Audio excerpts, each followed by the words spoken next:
Hey, dear members of the Soul Stories family. Today we will bring you a romantic love story, so let's get started. Don't forget to subscribe to our channel so you don't miss any meaningful stories. Chapter 1. Prologue, The Hug. A light drizzle fell steadily on the cobblestone streets of Portland, Oregon, like a thin veil draped across the gray sky. It was late October, and the autumn air carried the characteristic chill of the Pacific Northwest. Emily Carter, 29, stepped out from the back door of Powell's Books, the city's most famous used bookstore, dragging a heavy black trash bag behind her. She wore a faded yellow raincoat with worn sleeves, her damp light brown hair clinging to her cheeks. Her old rubber boots hit the ground, making soft squelching sounds on the wet alley pavement that led behind St. Mary's Church. Her breath puffed out in small white clouds in the cold air. She paused for a moment, looking up at the vibrant red maple leaves trembling under the rain, as if they too were trying to hold on to the last traces of warmth before the long winter. It was a rare peaceful moment in her busy workday, sorting old books, chatting with customers, and sometimes quietly reading a page in a hidden corner of the shop. But then a strange sound broke the stillness, a stifled, broken sob echoing from the deep shadows of the alley. Emily tilted her head, listening. The crying wasn't loud, but it carried a pain she could feel, like an old wound torn open. She set the trash bag down, wiped her hands on her faded canvas apron, and walked slowly toward the sound. The rain soaked through her coat, making her shiver slightly, but she didn't care. Something about that cry stirred her heart, an instinct she couldn't explain. As she drew closer, the faint glow of a distant street lamp illuminated a figure. A man sat slumped beside a dumpster, his head bowed, shoulders shaking. He wore an expensive black suit, but it was disheveled, soaked and stained from the ground. His polished leather shoes were caked with mud, and his hand clutched a small, glinting object, a gold wedding ring, lying abandoned on the pavement like a discarded promise. He didn't look up, only continued to cry, his suppressed sobs as if he were trying to hide his pain from the world, but failing. Emily stood still for a moment, her breath blending with the patter of the rain. She didn't know who he was or what had reduced a man in such an elegant suit to this broken state, but she understood that feeling, the sense of loss, of emptiness, like when she stood by the graves of her parents and little brother after the car accident 7 years ago, or when she discovered her fiancé, the man she'd trusted completely, embracing her best friend in the apartment they'd chosen together.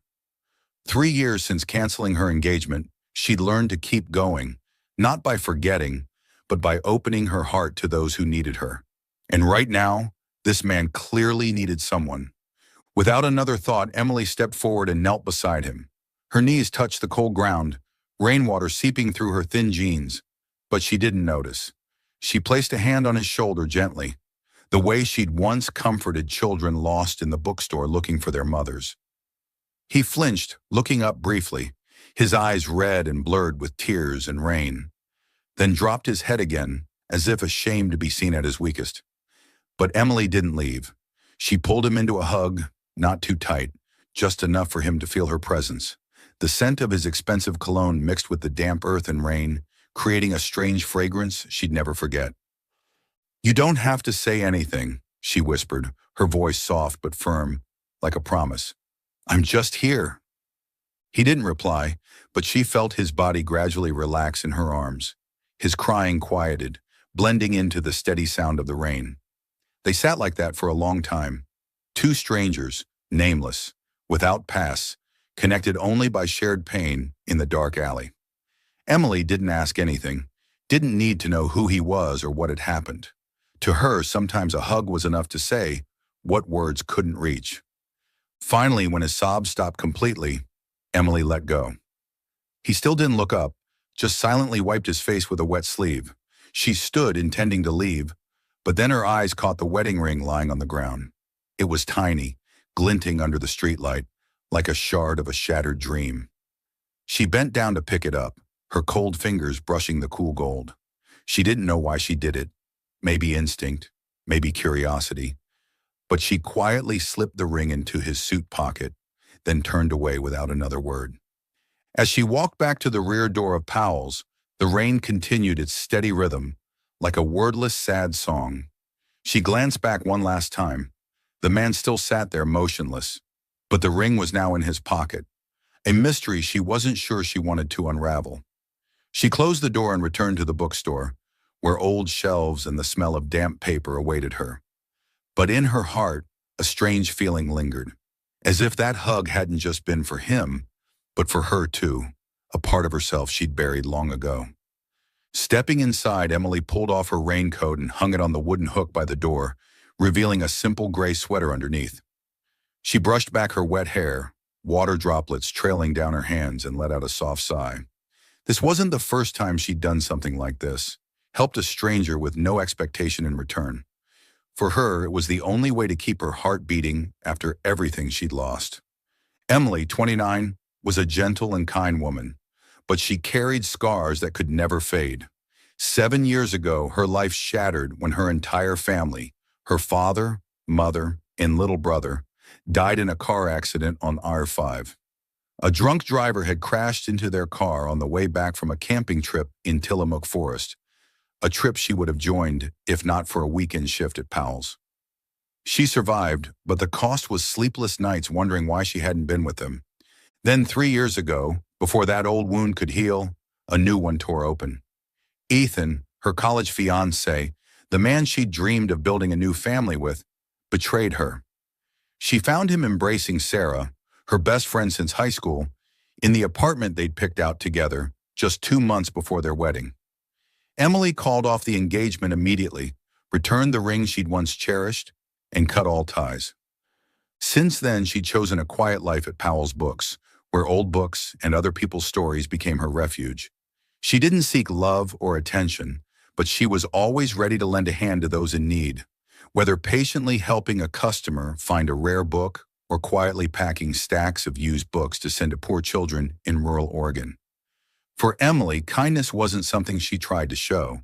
It was the fragile thread tying her to the world, and perhaps the only way she knew to heal herself. Chapter 2. The Groom Left Behind. The next morning, Portland awoke to a rare, restless energy. The rain had stopped, leaving shimmering puddles on the sidewalks and a faint scent of damp earth in the air. Emily stood behind the counter at Powell's Books, flipping through the pages of an old book about Northwest trees, when Jade, her short-haired, green-dyed co-worker, strode in and slapped the latest issue of Willamette Week onto the counter with a loud thwack, her voice brimming with excitement. "Have you seen this?" Emily looked up, her light brown eyes scanning the bold headline. Tech billionaire Alexander Reed left at altar. Fiancé vanishes before vows. Below it was a blurry photo of a man in a suit standing before an elegant but empty wedding reception table. The article detailed how Alexander Reed, 32, CEO of a prominent social tech company, had been abandoned by his fiancée just before their wedding at a luxurious downtown Portland hotel. No explanation, no trace. The bride simply disappeared 2 hours before the vows. Jade giggled, shaking her head. Drama like this? The whole city'll be buzzing for a week.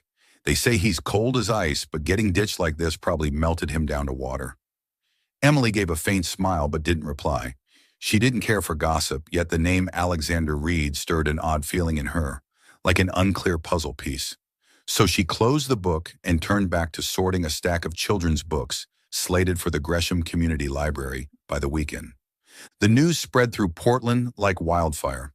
By noon, Stumptown Coffee, a few blocks from Powell's, was abuzz with whispers from hipster groups clutching artful lattes, eagerly discussing the jilted billionaire. Some joked that he'd probably programmed an AI bride that glitched and deleted itself. While on social media, the hashtag Reed left at altar climbed the ranks with paparazzi shots of him leaving the hotel, face impassive, eyes hidden behind dark sunglasses. But no one knew that the night before, he'd been slumped in the alley behind St. Mary's Church, broken in the arms of a stranger. And Emily, the one who'd held him, had no idea the name in the headlines belonged to that same man. 3 days later, the bell above Powell's door jingled as a man stepped inside. Emily was perched on an old wooden ladder, holding a stack of hardcovers, When she heard steady footsteps approaching, she turned and her heart skipped a beat. A tall, broad-shouldered man stood there, wearing a dark gray wool coat instead of the soaked black suit she'd seen before. His dark hair was neatly combed, but his deep blue eyes, no longer red-rimmed, still carried the weariness of sleepless nights. In his hand was a crumpled scrap of paper with a few handwritten lines. "Excuse me," he said, his voice low and slightly hoarse. "Do you have The Alchemist?" Emily set the books down and stepped off the ladder, recognizing him instantly, not from the newspaper photo, but from the way his shoulders slumped slightly, as if still bearing an invisible weight.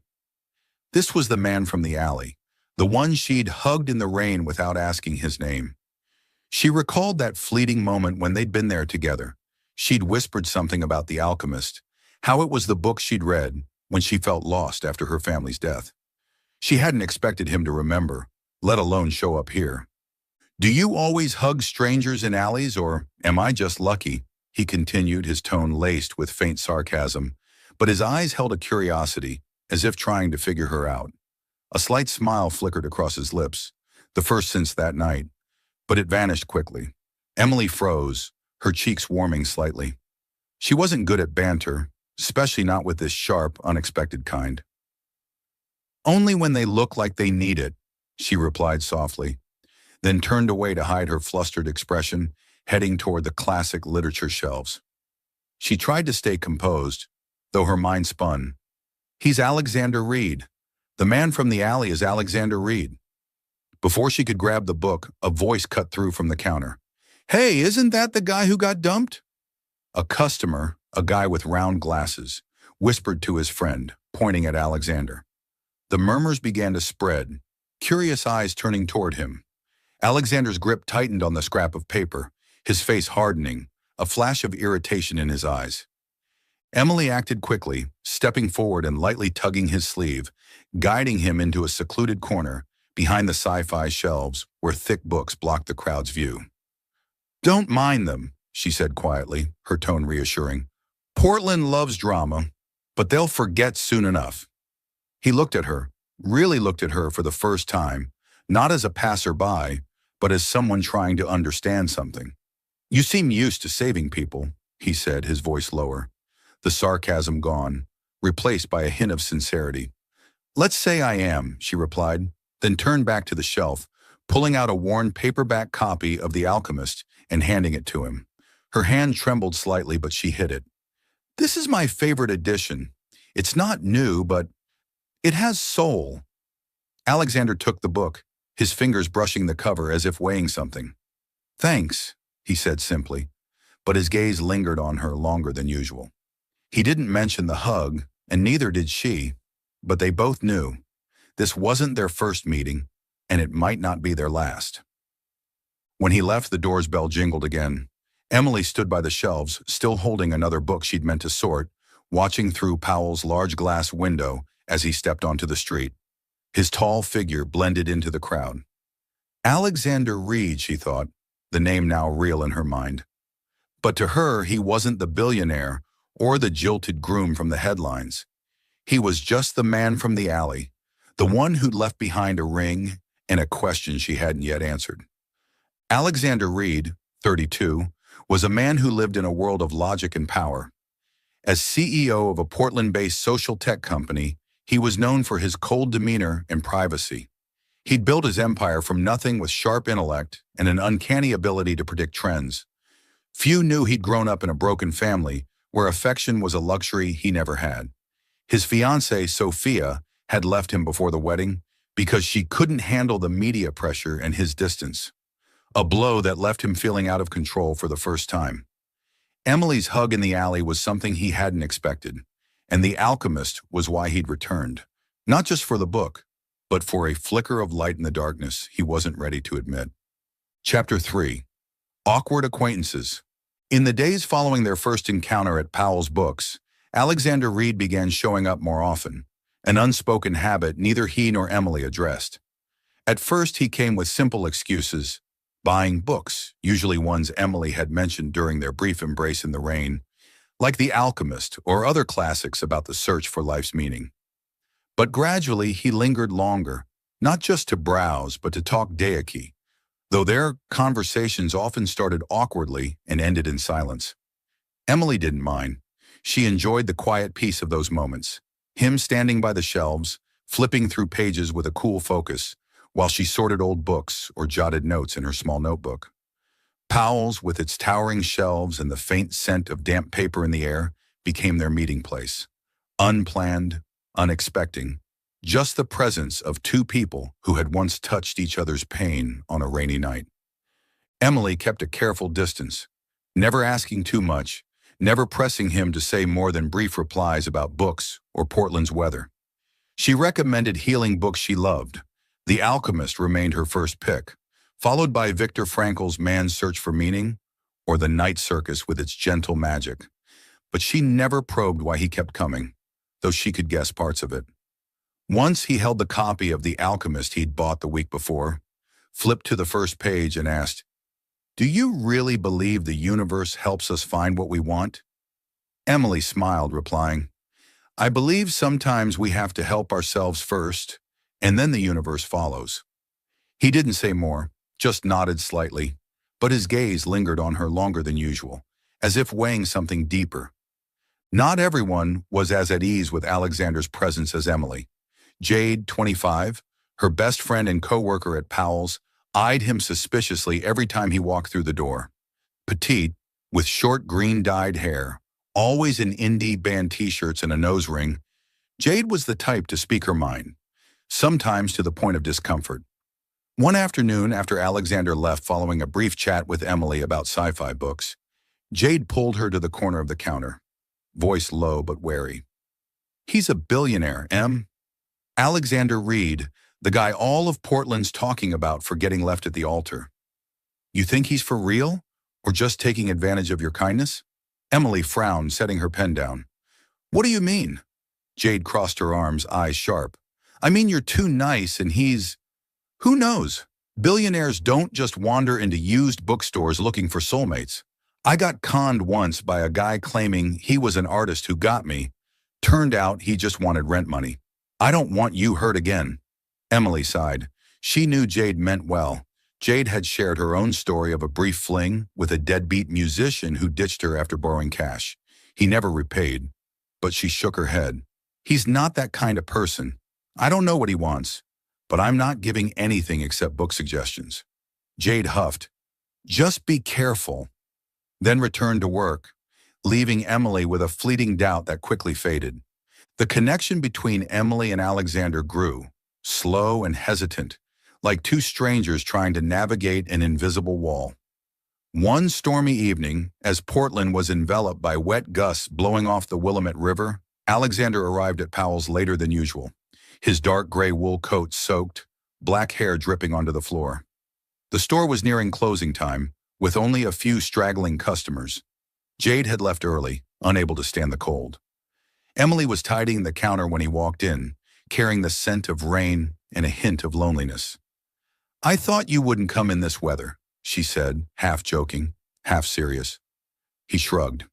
"I didn't have anywhere else to go," he said, his voice low, almost a whisper, and for the first time, she sensed a crack in his icy shell.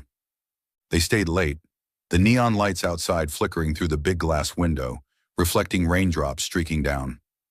Perhaps to break the silence, Alexander approached the ancient coffee machine in the corner, a relic from the 80s the Powell staff kept despite its frequent breakdowns. "Want some coffee?" he asked, holding the stained glass pot. Emily nodded, curious to see him wrestle with a machine even she didn't fully understand. He fumbled, pouring beans in awkwardly, pressing the wrong button, then spilling hot water across the counter as he tried to fix it, a black stain spreading over the wood. "Damn it," he muttered, the first time she'd seen him lose his cool, and she couldn't help it. She burst out laughing, a clear sound cutting through the stillness. Alexander looked up, surprised, then a rare smile tugged at his lips. "I'm not that bad, am I?" Emily shook her head, still laughing. "No, you just look like a kid doing chores for the first time." In that moment, under Powell's warm golden light, he looked at her as if seeing sunlight after a long winter, and she, though she wouldn't admit it, felt her heart lighten. That night, once the coffee machine finally cooperated and they sat across from each other with steaming mugs, Alexander opened up unexpectedly. "She left because she couldn't handle the pressure," he said, eyes on his cup, voice flat like he was recounting someone else's story. "The media, living with someone like me, cold, distant," she said. "I don't blame her, but I don't know how to be different." Emily listened, her hands tightening around her mug, then replied, soft but steady, "I used to think I wasn't good enough. My ex-fiancé cheated with my best friend right before our wedding. I wondered what I did wrong, but then I realized it wasn't my fault. I got through it by helping others, because then I stopped thinking about my own pain." Alexander looked up, his eyes meeting hers, and for the first time, they weren't just strangers. They were two broken people trying to piece themselves back together. When he left, the rain still fell steadily outside. Emily stood behind the counter, watching his figure fade through the glass. She didn't know what was starting between them, but she felt a shift. Nothing grand or clear, just a small spark, like Powell's light on old book pages, enough to make her look forward to the next time. Chapter 4. The Start of Something Warm. As time passed, the awkward encounters between Emily and Alexander at Powell's Books became an essential part of their lives, though neither acknowledged it aloud. One afternoon in early November, with Portland still clinging to the crisp chill of autumn, Alexander walked into the bookstore with an unusual determination, holding a small ticket stamped with the Portland Book Festival logo, the city's biggest book event, where authors, publishers, and thousands of book lovers gathered each year. He set the ticket on the counter, where Emily was labeling a stack of old books, and said in a low, steady voice, "Come with me next week." Emily looked up, her light brown eyes flashing with surprise, then shook her head with a faint smile. "I'm not good with crowds, you know that. Thousands of people crammed into a convention center. It sounds suffocating just thinking about it." Alexander tilted his head undeterred. "I don't like crowds either, but I thought you'd enjoy the used bookstalls there. They even have a section for kids' books, like the ones you send out." She studied him, noticing a spark in his eyes. Not the usual cool detachment, but a rare sincerity, but she still declined. "I'll think about it, but don't get your hopes up." He didn't give up as easily as she'd expected. Over the next week, Alexander stopped by Powell's almost daily, each time with a new reason to sway her. One day mentioning an author she loved who'd be signing books, another talking about a rare bookstall with imports from Europe, and once just standing by the shelves and asking, "Aren't you even a little curious?" Emily began to find his persistence amusing, but it also softened her resolve. Finally, on a Saturday morning, when he showed up with a different flyer, not for the book festival, but for a book donation event for rural Oregon kids at a small suburban library, she sighed, setting her pen down on the counter. "Fine, but just this. No festival, no crowds." Alexander grinned, a rare smile lighting up his face. "I knew you'd say yes." That day, Portland's sky unexpectedly cleared, the relentless weeks of rain giving way to rare sunshine filtering through the vibrant red maple leaves along the road to the suburbs. Emily sat beside Alexander in his sleek black SUV, feeling a touch out of place, leaving the familiarity of Powell's for something new. They arrived at a small town about 40 minutes from the city, where volunteers were setting up a book donation booth outside the community library. The atmosphere was lively but not overwhelming, with wooden tables piled with children's books, a few kids darting around unopened boxes, and the scent of coffee wafting from a tiny indie cafe across the street. Emily instantly felt more at ease. She stepped out of the car, cradling a box of old books from Powell's she'd picked out beforehand. Titles like The Very Hungry Caterpillar and Charlotte's Web, stories she believed would bring joy to the kids. Alexander, though unaccustomed to events like this, didn't stand on the sidelines. He quietly helped her arrange books on the table, his hands usually at home on a keyboard, fumbling as he stacked them, occasionally dropping a few for her to pick up. "You don't have to do this," she said, but he shrugged. "I didn't come here to watch." They worked in silence for a while until a group of kids, 5 or 6 of them, dressed in colorful fall jackets, ran over, peering curiously at the books. A curly-haired girl about 6 pointed at Where the Wild Things Are and asked, "Can you read it to us, mister?" Alexander froze, glancing at Emily for help, but she grinned mischievously and pressed the book into his hands. Go on, it's not hard. He took the book, sat on a small wooden chair among the kids, and started reading in his deep voice, though he clearly had no idea how to play the storyteller. The night Max wore his wolf suit and made mischief of one kind. He paused, attempting a monster growl that sounded more like a cough, sending the kids into giggles. Emily stood by the nearby coffee table, holding a paper cup of hot latte, unable to hold back her laughter. A bright, clear sound ringing through the peaceful space. Alexander looked up, feigning a frown. What's so funny? But even he couldn't stay serious, the corner of his mouth lifting as he saw her delight. The kids clapped and shouted, Keep going, Monster Man! And he obliged, adding a bit more expression this time, though still clumsy enough to knock over a water cup nearby. Emily watched him, sunlight streaming through the cafe window, and for the first time, she thought he wasn't the cold man from the alley anymore. He was someone learning to open up little by little. The donation event wrapped up by late afternoon, the sun dipping behind distant hills, painting Oregon's sky a brilliant orange. On the drive back, Alexander was quiet for a while, then said suddenly, I've never done anything like today. I mean, for other people with no gain. Emily turned to him, slightly surprised. So why did you? He kept his eyes on the road, his voice low but firm. Because of you. You make it look easy, like helping others is the most natural thing in the world. She didn't reply right away, just smiled, a warmth spreading through her like the rare sunshine of that day. A few weeks later, Alexander surprised her again. One morning, he arrived at Powell's not with a book or a question, but with a bigger idea. Inspired by the donation event, he'd funded a mobile library, a small truck filled with books to travel to remote Oregon areas where kids rarely got new reading material. It'll start running next month, he said, hands in his coat pockets, trying to downplay his pride. Emily stood behind the counter, eyes lighting up. Really, you're not kidding? He nodded, then pulled a small wooden box from his pocket and slid it toward her. And this is for you. She opened it, revealing an antique book press, polished walnut with intricate carvings, something she'd once dreamed of using to restore her beloved old books at the shop. Her hands trembled as she touched it, eyes welling up. Alexander, I don't know what to say. He shrugged, his voice softer than usual. You don't have to say anything. I just thought it belonged with you. When he left, Emily stood quietly by the counter, still holding the book press, gazing out Powell's large glass window. The rare Portland sunlight streamed in, illuminating the weathered shelves, and she felt a new beginning, not just for him, but for her too. Alexander was no longer the broken man from the alley, and she was no longer just someone who healed others. Together, they were creating something warm, even if it was only the start. Chapter 5. Ghosts from the Past.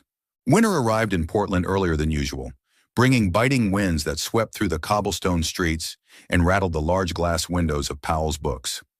Emily stood behind the counter, sorting a stack of newly arrived books, her heart lighter than ever after the warm days spent with Alexander. Their relationship had no label, no promises, but she felt a growing connection. Not love, at least not yet, but something genuine, like two imperfect puzzle pieces fitting together. Alexander still visited Powell's regularly, sometimes bringing coffee from Stumptown, sometimes just standing quietly by the shelves and asking about the old books she loved. She began to think that perhaps, after all her losses, she was finding a place to belong. But then, on a late November afternoon, with the sky gray and a steady drizzle pattering on Powell's roof, the shop's door jingled and a woman stepped inside. Not an ordinary customer, but a presence that suddenly weighed down the air. She was tall, with glossy blonde hair tied high, wearing an expensive cream fur coat, her high heels clicking rhythmically on the wooden floor. Emily looked up, mildly surprised but unconcerned, until the woman marched straight to the secluded corner where Alexander stood, holding a copy of Dune he'd intended to buy. Alex, her voice rang out, soft yet sharp. I need to talk to you. Emily froze, her hand still on a book. And then it hit her. This was Sophia, Alexander's ex-fiancée, the one who'd left him at the altar, the one all of Portland had buzzed about. Alexander set the book down, his face hardening, his deep blue eyes flashing with irritation. "Sophia," he said, his voice icy, "what do you want?" Sophia stepped closer, her hands clasped as if steadying herself. "I'm sorry, Alex. I know I was wrong to leave. The pressure, the media, everything. I couldn't handle it, but I've thought it over. I want to come back, to fix things." Her voice trembled, her eyes glistening as if on the verge of tears. But Alexander shook his head, cutting her off. "No, Sophia, I don't want to hear it. You chose to leave, and I've accepted that. There's nothing left between us." Sophia stood still, her lips pressed tight, then turned away, but not before whispering, "You'll regret this." Emily hadn't meant to eavesdrop. She was in the back stockroom, a few meters away, holding a box of old books she'd planned to shelve. Through a narrow gap in the door, she unintentionally witnessed it all. The way Sophia touched his shoulder, the flicker of hesitation in his eyes for a split second before he refused. Her chest tightened, not from jealousy, but from an old fear resurfacing. The fear that she wasn't enough, that she was just a stand-in, a temporary balm for a broken heart. She stepped back, leaning against the shelves, her trembling hand brushing the copy of The Alchemist she always kept close like a talisman. The book's words echoed in her mind. "When you want something, all the universe conspires to help you." But in that moment, she wondered, did the universe truly want her here, or was she just fooling herself? For the rest of the day, Emily couldn't focus. She dropped a book, mixed up a customer's coffee order, and when Alexander approached the counter to ask if she was okay, she forced a smile. "I'm fine, just a little tired." He didn't push, but his eyes, once bright when he read to the kids, now felt stifling. She began to rethink everything, his visits to Powell's, the stories he shared, the book press he'd given her. Was he just using her to forget Sophia? Was she merely a placeholder, a kind soul he leaned on when no one else was there? The thought lodged in her mind like a small knife piercing old scars. The car accident that took her family, Ethan's betrayal, and she told herself, "I can't let it happen again." That night in her small East Portland apartment, Emily stood before her personal bookshelf, running her fingers over The Alchemist, her eyes blurring with tears. She recalled his words about Sophia. "She couldn't handle my coldness," and wondered if he'd truly rejected her, or if it was just a moment of hesitation he'd later reconsider. She flipped open the book, rereading her favorite line. "When you want something," but this time, it didn't comfort her. She snapped it shut, sat at her table, and wrote a resignation letter to Powell's manager. She couldn't stay, couldn't keep being someone's temporary fix, even if that someone was Alexander. She decided to leave, not just Powell's, but Portland, for Seattle, where a nonprofit educational organization had offered her a job months earlier.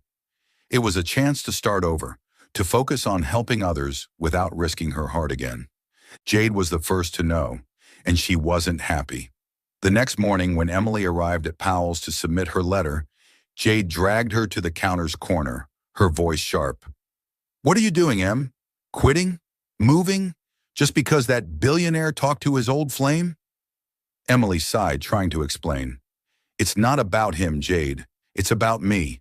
I don't want to get caught in that cycle again, trusting someone, then finding out I'm not enough." Jade crossed her arms, eyes piercing. "You're always helping others, always healing them. Why not yourself?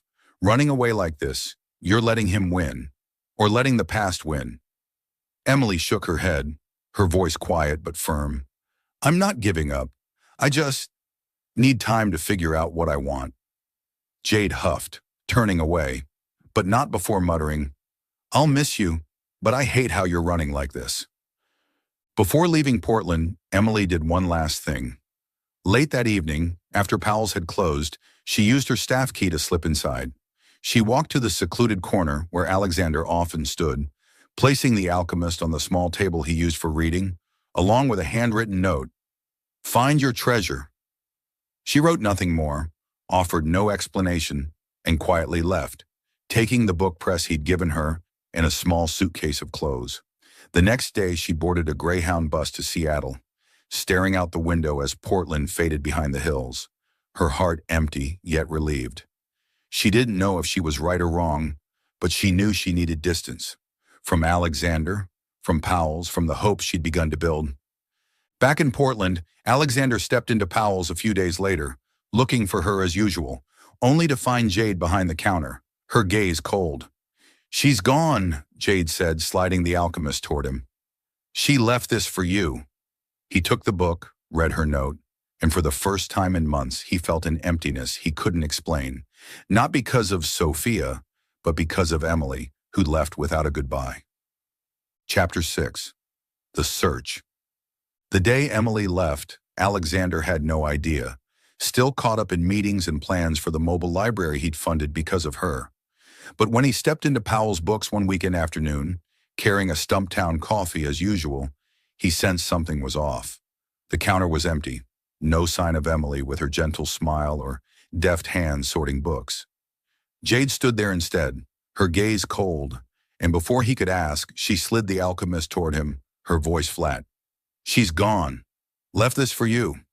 He took the book, his fingers tracing Emily's handwritten note. "Find your treasure."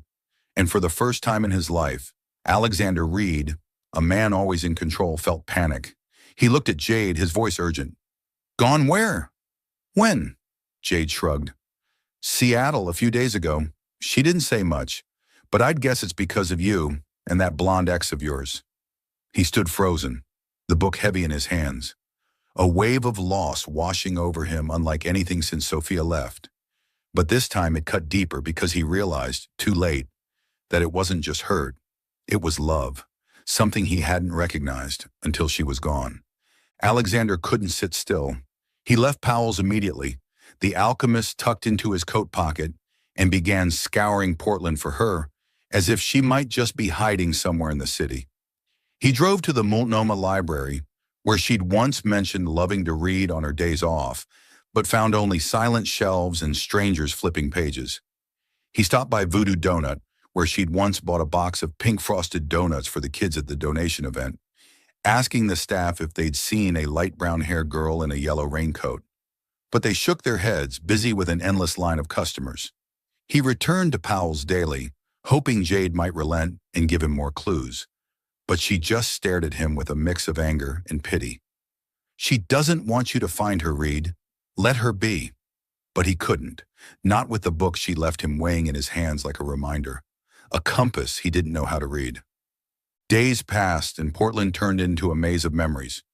Every street corner, every cafe stirring thoughts of her.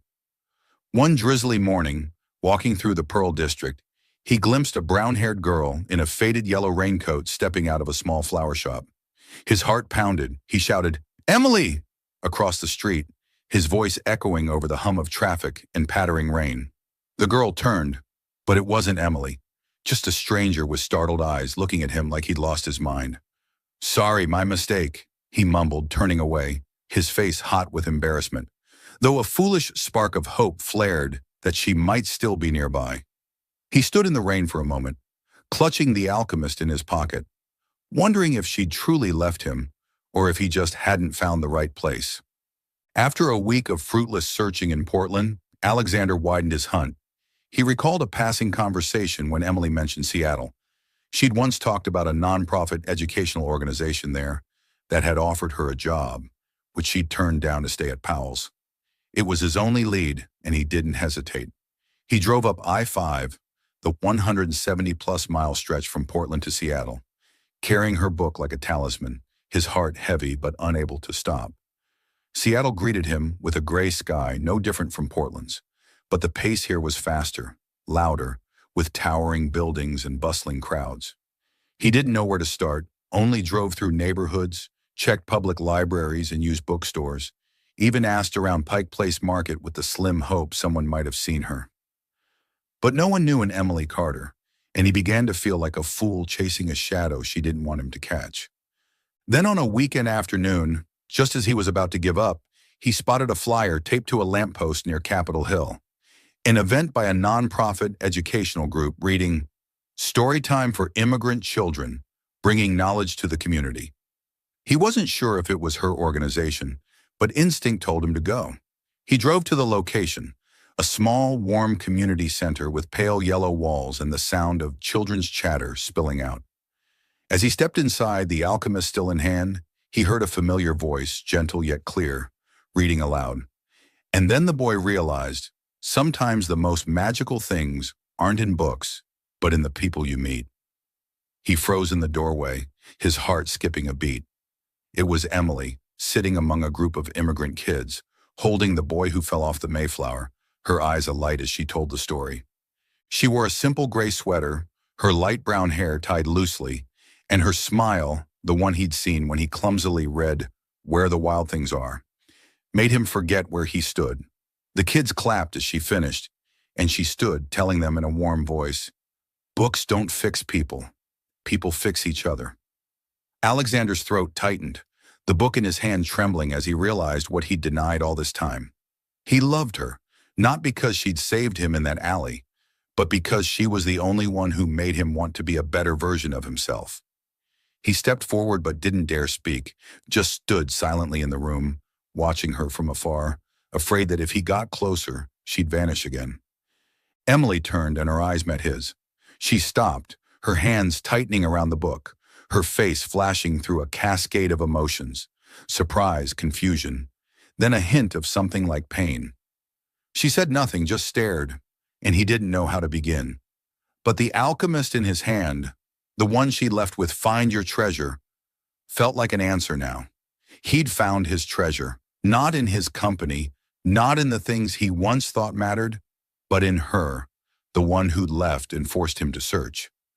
He took a step toward her, still holding the book, his heart full of a feeling he'd never named. Not hope, not fear, but a certainty that, whether she agreed or not, he wouldn't let her disappear again. Chapter 7. Reunited, with Purpose. The community center in Seattle buzzed with the chatter of children as they filtered out of the room, leaving Emily standing quietly among the small wooden chairs, still clutching the boy who fell off the Mayflower.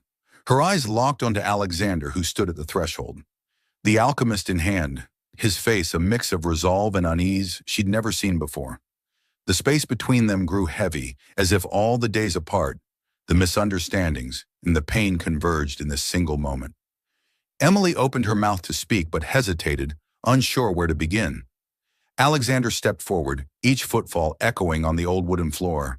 And when he was just a few steps away, he stopped, his voice low and trembling. "Emily, I'm sorry." She frowned, a flicker of doubt in her eyes, but he didn't let her interrupt. He held up the alchemist, as if it were proof of what he was about to say. "I didn't know where you'd gone, didn't know what you were thinking, but when I saw you and Sophia talking that day, I turned her away. I didn't waver, not for a second. She's the past, and I don't want her back. But I didn't realize you'd seen. Didn't realize you thought I still cared. I searched for you all over Portland, then came here, because I couldn't let you go without making things clear." Emily stood still, her grip tightening on her book, her heart swirling between old pain and new spark of hope. "Why didn't you say it sooner?" she asked, her voice quiet but sharp. He sighed, his gaze meeting hers. "Because I was an idiot. Because I didn't know how much I needed you until you were gone." Silence settled for a moment, broken only by the faint patter of rain outside the community center. Emily looked at him, seeing the sincerity in those once cold blue eyes, and felt a part of her heart soften. But before she could respond, Alexander closed the distance, pulling her into a hug, not tentative or awkward like that first embrace in the alley, but firm and warm, as if he were giving her his entire world. She stiffened in surprise but didn't pull away, feeling his breath against her hair. And then he whispered, his voice hoarse but steady, "I needed that first hug to survive. But this one, I need it to live." His words struck her like a sweet blade, dissolving the last of her doubts, and she wrapped her arms around him, her eyes blurring with tears. They stood like that for a long time, in the empty room, like two lost souls finally finding each other. When they pulled apart, Emily wiped her eyes, offering a faint smile. "I'm not coming back to Portland just because you hugged me." Alexander laughed, a rare smile lighting up his face. I know, but I hope you'll give me a chance to make things right. She studied him, thinking for a moment, then said, her voice firm, okay, but on one condition. We don't just live for each other. I want to do something bigger. Not just books, not just hugs, but something that helps people like we used to be. People who need someone when they're broken. Alexander nodded instantly, without hesitation. Whatever you want, I'll do it. And from that, the idea for the Hug Foundation was born, a nonprofit focused on mental health, building community libraries, and supporting women through crises, those who'd lost like Emily, been betrayed like her, or felt lost like Alexander. They returned to Portland together, not as a clearly defined couple, but as partners with a shared purpose.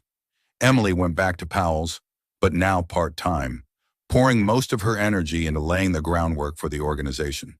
Alexander, with his resources, turned the idea into reality fast. He hired a small team of mental health experts, reached out to publishers for book donations, and secured a modest office in East Portland as headquarters. They named it the Hug Foundation, a simple yet profound title that echoed the embrace that had changed them both. Emily designed the logo, an open book with two arms embracing, while Alexander networked with donors to get the project off the ground. But it wasn't all smooth sailing. Just months after launching, they hit their first hurdle, funding shortages. Though Alexander had dipped into his own pockets to start it, the costs of running the mobile library, offering free counseling sessions, and aiding women post-crisis far exceeded his estimates. Early donors hesitated, wanting proof of results before committing long-term, and the budget dwindled fast. One evening, in the Hug Foundation's small office, Emily sat amid stacks of papers, staring anxiously at the financial balance sheet. If we don't get more money, we'll have to cut the mobile library, or worse, shut down some programs. Alexander, seated across from her, tapped his fingers on the table, lost in thought, then said, I'll sell part of my company shares. Not a lot, but enough to keep us going a few more months. Emily looked up, startled. Are you sure? That's your company, Alexander. He shrugged, his tone calm. The company's what I built to prove I could. This is what I want to keep, for you, for the people we're helping. His decision breathed new life into the effort, but Emily didn't want it all to rest on him. She suggested a fundraising book day at Powell's, a big event with readings, used book sales, and a call for Portland's community to join in. She reached out to Jade, who'd softened toward her since her return, for help, and Jade agreed instantly. I still think you're crazy for forgiving him, but if it's for this, I'm in. The event took place on a weekend when Portland's rain paused, rare sunlight streaming through the shop's large windows. Hundreds showed up, donating books, buying old titles from Powell's, and listening as Emily and Alexander shared the Hug Foundation's mission. Kids from the mobile library came too, clutching favorite books and telling their stories, moving more than a few to tears. By day's end, they'd raised enough to sustain the organization for 6 more months, and Emily stood in Powell's, gazing at the crowd, feeling a pride she'd never known before. As the event wrapped up, Alexander approached her, holding 2 Stumptown coffees, an old habit of theirs. He handed her one, smiling. We did it. Emily took the cup, looked at him, and said, It's not that we did it, it's that we're starting. This is just the first step. He nodded, his eyes bright. Then I'll walk with you step by step. They stood there in Powell's amid old shelves and the community's laughter. No longer just 2 broken people, but 2 who'd found purpose. Not just for themselves, but for others. The Hug Foundation wasn't just an organization. It was a promise that no one would have to be alone in their own dark alley, as they once were. Chapter 8.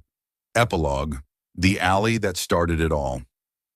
3 years had passed since Emily and Alexander reunited in Seattle, and Portland now breathed with a new vitality, not just because autumn had returned with its blazing red maple leaves, but because something greater had blossomed from the small alley behind St. Mary's Church. Once a dark, damp corner where Emily had hugged a stranger in the rain, it was now painted with vibrant murals, open books, clasped hands, and a large inscription on a wooden sign, Hug Alley, where healing begins. The idea had come from Emily shortly after they founded the Hug Foundation, a way to transform their starting point into a symbol for anyone needing a hug, a kind word, or simply a place to feel less alone. Alexander, ever practical, made it happen. He hired local artists to paint the walls, installed solar-powered streetlights, and turned the alley into a quiet Portland destination where people could pause, leave a positive note on a wall, or sit on wooden benches placed there for reflection. That day was the third annual Hug Day, an event Emily and Alexander held to inspire small acts of kindness across the city.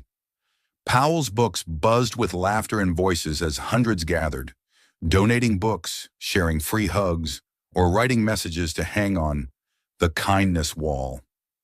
The Hug Foundation had set up outside the shop. Kids from the mobile library darted around the stalls, clutching favorite books, while volunteers handed out donuts from Voodoo Donut and hot coffee from Stumptown. Emily stood amid the crowd, dressed in a simple gray sweater, holding a latte, watching everyone with a radiant smile. She was no longer the quiet girl in the bookstore. She was part of something bigger, a community she and Alexander had built from their own broken pieces. Alexander stood nearby, holding the hand of a one-year-old boy with light brown hair like his mother's and deep blue eyes like his father's. This was Oliver, their son, born just over a year ago, a sweet gift after they decided to commit to each other forever. Their wedding had taken place 2 years earlier, quiet and unassuming, in a small East Portland church with only a handful of close friends. Jade as bridesmaid, still joking that, "I can't believe you married that billionaire," and a simple vow, they'd not only love each other but live for others. Oliver arrived later as a joyful surprise, a charming boy with a wide grin, always fiddling with the books his mom brought home. Alexander, though still reserved with strangers, was now a clumsy but devoted dad, learning to change diapers, mix formula, and sometimes singing off-key lullabies to Oliver in his deep voice, making Emily laugh every time she heard it. Hug Day wasn't just an event, it was a reminder of the journey they'd traveled over the past 3 years. As rare Portland sunlight streamed through Powell's large windows, Emily stepped out to Hug Alley, holding a small note she planned to pin to the wall. She paused, gazing at the now bright and welcoming alley, and memories of that first hug rushed back like a gentle breeze. She recalled that rainy night, kneeling beside a broken man, not knowing who he was, only that he needed someone. She remembered his stifled sobs blending with the rain, the way he relaxed in her arms, and the wedding ring she'd picked up and slipped into his pocket. Back then, she thought she was just helping a stranger, but now she realized that hug hadn't only pulled Alexander from his darkness, it had saved her from the loneliness she'd buried after her own losses. She smiled, wrote on the note, "One hug can change everything," and hung it on the wall, joining hundreds of other messages swaying in the breeze. Alexander approached her, Oliver toddling behind, clutching a small children's book he'd grabbed from a stall. "What are you thinking about?" he asked, his voice low but gentle. Emily turned to him, looking at him and their son, then replied, "That first hug. If I hadn't done it, we wouldn't be here today. No Hug Alley, no Hug Day, no Oliver." He gave a soft laugh, bending down to scoop Oliver into his arms. "I think about that every day. You saved me, Emily, and not just that night." She leaned her head against his shoulder, feeling the warmth of him and Oliver, and for the first time in years she felt whole. Not just because she'd found love, but because she'd found purpose, a family, and a way to embrace the world. The Hug Foundation, after 3 years, had grown far beyond its shaky early days. Thanks to fundraisers and community support, they'd expanded the mobile library to neighboring states like Washington and Idaho, added more free mental health counseling sessions, and built a small center dedicated to women post-crisis, a place where they could learn skills, read books, or simply find a safe space to heal. Emily and Alexander didn't stop there. They kept working together, now balancing their efforts with raising Oliver. Some nights they sat in the foundation's small office, Oliver asleep in a crib nearby, planning new projects. Other days they brought him to community events, raising him with the understanding that happiness comes not just from receiving, but from giving. As Hug Day drew to a close, The sun set behind Oregon's hills, painting the sky a brilliant orange. Emily and Alexander stood in Hug Alley, Oliver in his stroller beside them, still hugging his little book, his eyes drooping with sleep. They watched the crowd disperse, smiles on their faces. An elderly man approached, thanking them for the joy the mobile library brought his grandkids. A young woman hugged Emily, saying the Women's Center had helped her stand again after her husband left. These moments, small but meaningful, were why they never gave up. Emily turned to Alexander, taking his hand. "We've done it, haven't we?" He squeezed her hand, replying, "No, we're still doing it, and I'll be here, with you always." Their story began with a hug in the rain, in a dark alley no one noticed. Now that alley stood as a symbol of hope, kindness, and a love grown from wounds.